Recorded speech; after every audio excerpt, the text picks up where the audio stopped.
tap on the power button icon to turn air fryer on. To use the DIY function, tap on the DIY button. Adjust the temperature using the increase-decrease button and press the timer temperature button to confirm temperature. Then adjust the desired duration using the increase-decrease button. Press and hold to speed up the selection. And press the start-stop button to start cooking. To use the preset menu function, tap on the menu button to view the default temperature and duration of preset menu function.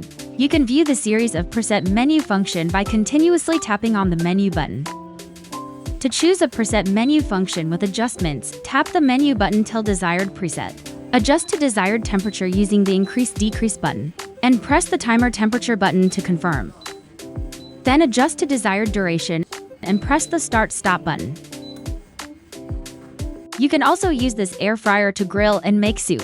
Switch to grill mode by first removing the glass basket. Then press the button at the side while flipping the over. Place the grill pan and start cooking. To remove the grill pan, let it cool down first after cooking and use oven mittens to remove. To switch to soup pot mode, repeat the same steps but place a pot on stop instead, before you start cooking. If you ever encounter the display E5 error code, troubleshoot by placing the basket, pot or pan correctly. The Mayer for 0.5 liters 3-in-1 digital glass air fryer is now available exclusively at Mayer showrooms and online at mayer.sg, Shopee, Lazada and TikTok.